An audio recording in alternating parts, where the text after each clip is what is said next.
Judge Prescott thought he could silence Pam Bondi with a simple fine, but he never anticipated that she would dismantle his entire argument right there in the courtroom.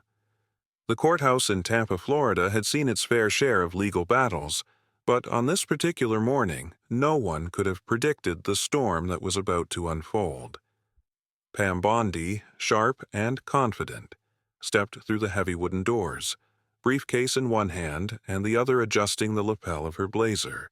She was here for what should have been a routine hearing, one she could argue in her sleep. As she made her way to the defendant's table, she felt the judge's eyes on her. Judge Alan Prescott, known for his no-nonsense demeanor, was staring not at her face, but at something just below her collarbone, a simple gold cross. The air in the courtroom shifted, a quiet stillness settling in. In a tone as sharp as a gavel strike, Prescott cleared his throat and leaned forward. "Miss Bondi, I must remind you that religious symbols have no place in my courtroom." Pam barely blinked. "Your Honor, you're wearing a cross. That violates the neutrality of this space. You'll need to remove it or face a fine." A murmur rippled through the few spectators in attendance. The bailiff shifted uncomfortably, and the clerk darted a glance between the judge and Pam. This wasn't the first time a judge had tried to assert control in unusual ways, but it was the first time anyone had thought to fine a lawyer for wearing a necklace. Pam stood her ground. "I'm sorry, Your Honor, but my cross is no different than a wedding ring or a locket with a family photo inside." Judge Prescott's face remained unreadable. "That's not how I see it." He sighed, already growing tired of the discussion. "Either remove it, or I'll have to issue a fine for disregarding courtroom neutrality." For the first time in her career, Pam Bondi found herself fined, not for misconduct or a procedural violation, but for wearing a piece of jewelry. The fine wasn't the issue, it was what it represented. She didn't take off the cross. Instead, she folded her hands over her briefcase, her expression cool. She wasn't about to let this go. "Your Honor, before we continue, I'd like to address this issue formally." Judge Prescott raised a brow. "Address it?"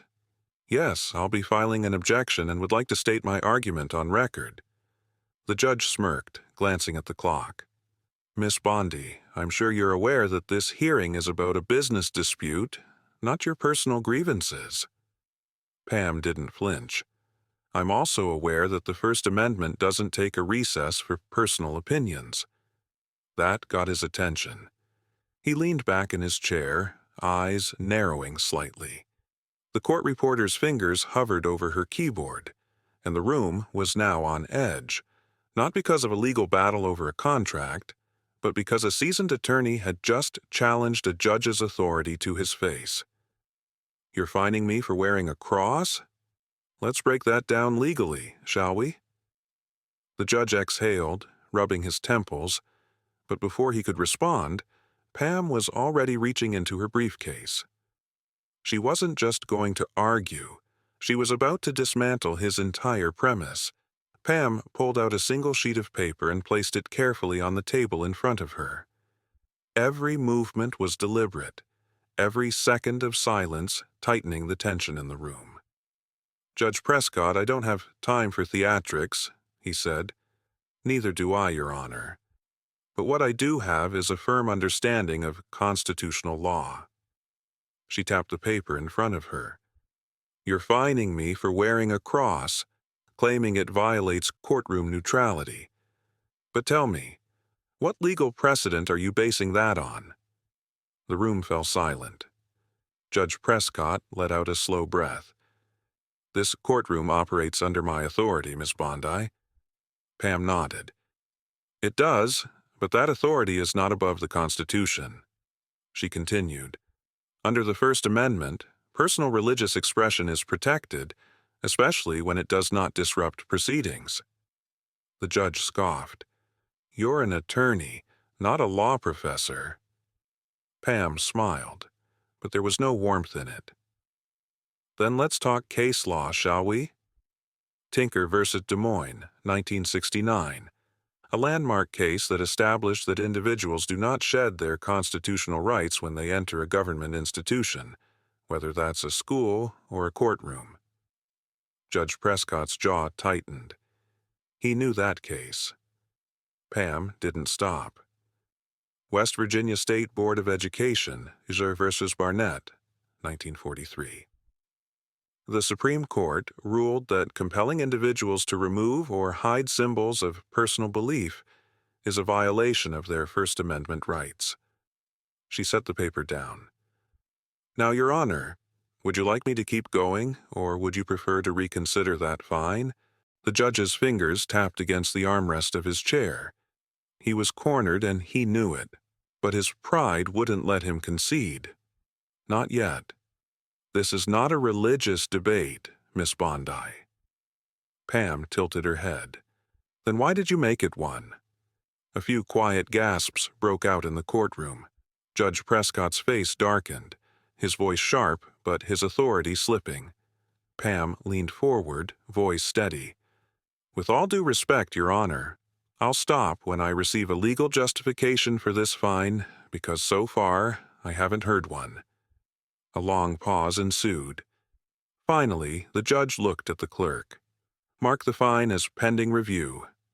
Pam smirked. I'll take that as a temporary victory. But she wasn't done yet. The real fight was just getting started. Judge Prescott's face remained unreadable, but there was no mistaking the way he shifted in his chair. He had expected quiet compliance, not a full-blown constitutional challenge. The air in the courtroom was electric. Pam could feel it. Every set of eyes was glued to her, watching, waiting. She had drawn a line in the sand, and now the judge had two choices: stand by his weak justification and risk humiliation, or find a way to backtrack without losing control. But Prescott wasn't one to back down easily. Miss Bondi, he began, his tone measured. Courtroom rules exist for a reason. If I allow one form of personal expression, I open the door to all of them. Pam's lips pressed together. You mean like the wedding bands worn by half the attorneys here? Or the lapel pins you allow on government officials? Prescott's jaw tightened. Pam didn't let up. Or let's talk about the time you allowed a defense attorney to wear a pink ribbon for breast cancer awareness during a trial. You had no issue with that. A few quiet murmurs broke out among the observers. Prescott shot a glare toward them, but the damage was already done. Pam had just exposed his selective enforcement. She sat back, crossing her arms. So tell me, Your Honor, why does this rule apply only to my cross? Prescott's fingers curled around the edge of his desk. He was trapped, and everyone in that courtroom could see it. He had enforced an unwritten rule based on personal bias, and now it was crumbling beneath him. For the first time since the hearing began, he didn't have a response. Pam didn't need to gloat. She let the silence stretch long enough for everyone to absorb the reality of the situation. Then she delivered the final blow. If you stand by this fine, Your Honor, I will be filing an appeal before the ink dries on the ruling, and when that happens, I guarantee this case will make headlines. She let that sink in. A sitting judge finding a woman for wearing a cross in court? She was sure the higher courts would love to weigh in on that precedent. Prescott's nostrils flared. His ego and pride were fighting a war against cold, hard reality. Pam didn't look away. She let him sit with it. The longer he delayed, the more obvious his mistake became. Finally, after what felt like an eternity, he exhaled sharply. The fine is rescinded, he muttered.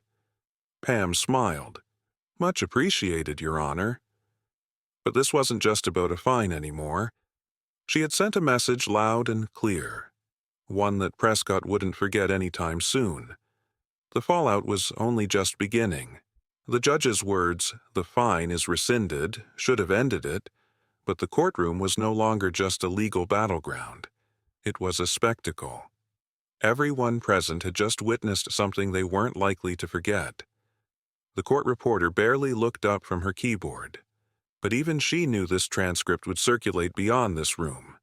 The clerk, who had initially looked uneasy when the fine was announced, now stole a quick glance at Pam, almost impressed. Judge Prescott shifted in his chair, straightening his papers as if he could physically erase the moment. But Pam knew better. This wasn't something he could brush aside. The silence was deafening. Pam calmly adjusted her blazer, the small gold cross still in place, exactly where it had been the entire time. She had won, but now she needed to ensure this wasn't just a personal victory. It had to mean something more. She turned to her client, a middle-aged business owner who had been the actual reason for this hearing. The man gave her a barely concealed nod of respect, his confidence in her only growing stronger. Pam knew this wasn't just about her anymore. Outside the courthouse, the reaction was immediate. A reporter, who had been covering an entirely different case in the same building, caught wind of what had just unfolded. Within an hour, a local news website had posted the headline, "Florida Judge Attempts to Fine Attorney for Wearing a Cross, but It Doesn't Go as Planned." Pam's phone buzzed, then again and again. Colleagues, former law school classmates, journalists, people wanted to know what had just happened. But Pam wasn't interested in headlines or media spins. She had a bigger picture in mind. Her next step was to take this case beyond just one courtroom skirmish. She wasn't naive. She knew that cases like these had ripple effects, whether she intended them to or not. This wasn't just about a single judge and a single attorney anymore. This was a challenge to a precedent that hadn't yet been set, but very well could be. Would other judges attempt something similar? Would attorneys feel pressured to leave their personal symbols at home to avoid confrontation? Would this moment embolden others to push the boundaries of courtroom neutrality in ways that targeted personal beliefs? Pam wasn't going to let that happen. By that evening, the story had already taken on a life of its own. A well-known legal commentator on a conservative news station brought it up during a panel discussion. On social media, heated debates broke out between those who supported the judge's stance and those who saw Pam's defiance as an important stand for constitutional rights.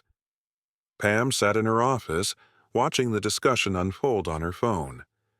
A producer from a national news network had already reached out requesting an interview. She exhaled slowly, rubbing her temple. She'd spent years fighting for clients, standing her ground in high-stakes cases, but this felt different. This wasn't about corporate disputes or criminal defenses. This was about personal freedoms and whether they could be stripped away on the whim of a single judge. But Judge Prescott wasn't done with her yet. She could sense it, even as she left the courthouse that day, the way he had looked at her before banging the gavel and dismissing the session. He might have rescinded the fine, but there had been something in his expression, an unspoken challenge. Pam wasn't sure what form it would take, but she knew this battle was far from over.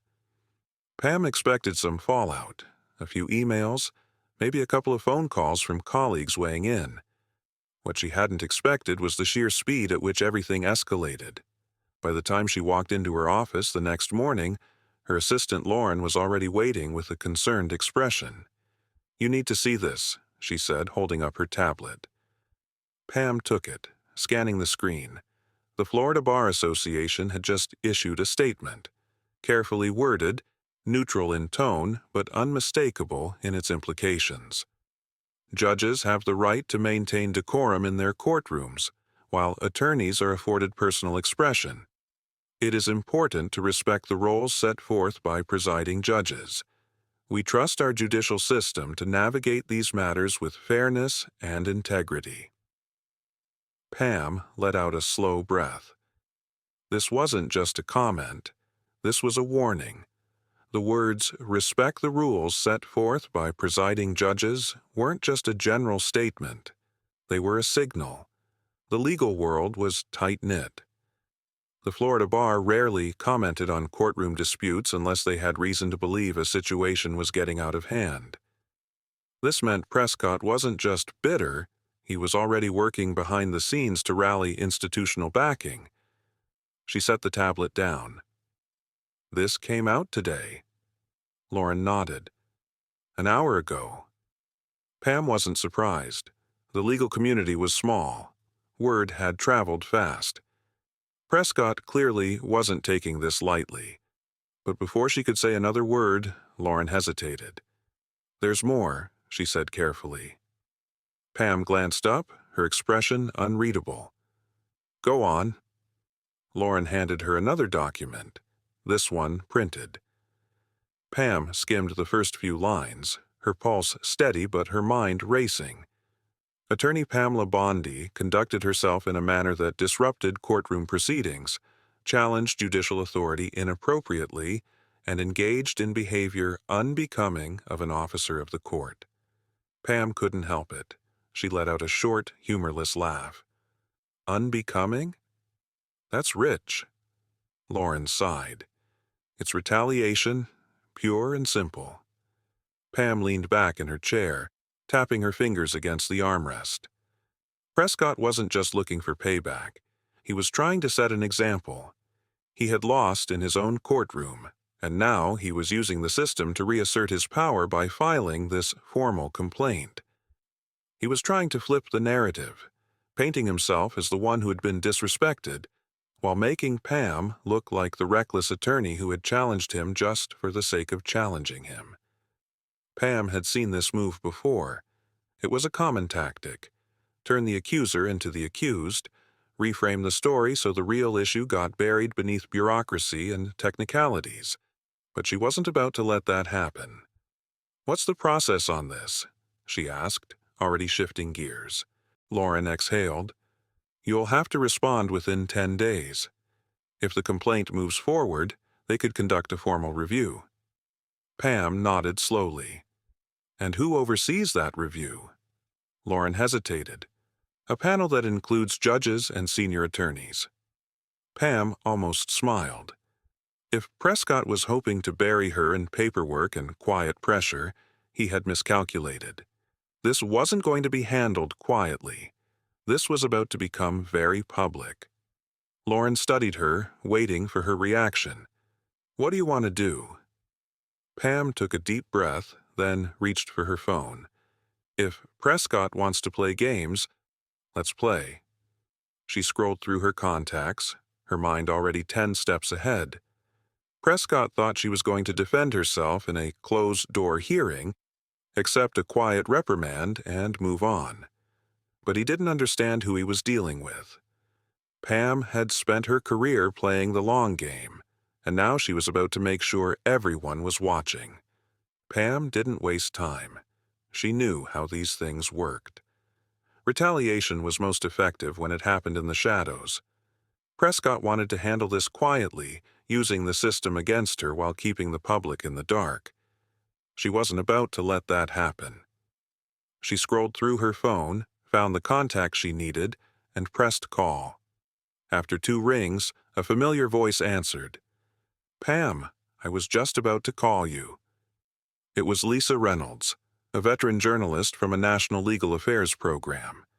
She had covered some of Pam's biggest cases before, and more importantly, she wasn't afraid to go after judicial overreach. Pam got straight to the point. "Lisa, I need you to listen carefully. A judge just filed a formal complaint against me for disrupting courtroom proceedings. But what really happened? He tried to fine me for wearing a cross, and when I stood my ground, he backed down. But now he's using the system to punish me instead." Lisa was silent for a moment, then let out a sharp breath. "You're telling me a sitting judge is trying to sanction you because you called out his abuse of power?" Pam smiled. "That's exactly what I'm telling you." Lisa didn't hesitate. "I'm running this." Pam leaned forward. "I need it on record before they try to spin it. Once it's public, Prescott won't be able to twist this into a quiet disciplinary issue. Lisa was already on it. I'll have a segment up by tomorrow, and I'll make sure legal analysts weigh in, especially ones who won't be afraid to call this out for what it is. Pam hung up, feeling the first stirrings of momentum shifting in her favor. But she wasn't done yet. She turned back to Lauren. Draft a public statement. I want to make my position clear before Prescott and his allies try to muddy the waters. Lauren nodded. You want to frame this as judicial overreach? Pam shook her head. I want to frame it as exactly what it is. An attack on personal rights and an abuse of judicial power. If this judge thinks he can punish me for standing up for myself, imagine what he's done to people who don't have a platform. Lauren's expression hardened. I'll get it done. Pam exhaled, gathering her thoughts. Prescott had been counting on silence, but now the country was about to find out exactly what he had done. Pam didn't have to wait long. By the time she sat down with her coffee the next morning, her phone was already buzzing nonstop. News outlets had picked up Lisa Reynolds' segment overnight, and social media was ablaze. The headline was everywhere. Florida judge attempts to punish attorney for wearing a cross. Now he's under fire. It wasn't just conservative outlets running the story. Legal analysts across the board, left, right, and center, were weighing in.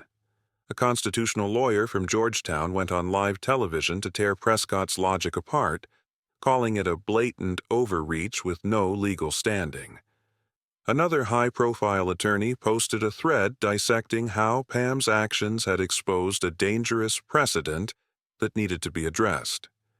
Then came the statement Pam had been waiting for. The Florida Judicial Review Board announced that due to the media attention, they would be reviewing Judge Prescott's conduct to determine whether his ruling had violated judicial ethics. Pam leaned back in her chair, exhaling. This was no longer just about her. This was about every attorney, every defendant, every person who had ever stepped into a courtroom wondering whether their rights could be stripped away with the stroke of a judge's pen. Lauren walked in, holding up her phone. You're going to want to see this. Pam took it and pressed play. It was Prescott, standing outside the courthouse, cameras flashing around him. His expression was stiff. The statement was short, too short for someone trying to defend himself. I have always upheld the integrity of this courtroom. The actions taken were in the interest of maintaining neutrality. However, I respect the judicial review process and will cooperate fully. Pam almost laughed. Neutrality? He was still trying to play that card. Lauren crossed her arms. He's trying to save face. Pam nodded, and failing, because this isn't going away. The Judicial Review Board has a decision to make. If they rule against Prescott, it won't just be a professional embarrassment. It will set a precedent that protects people like me from ever facing this kind of retaliation again. But even if they didn't formally reprimand him, he had already lost where it mattered most: his reputation, his credibility, his authority.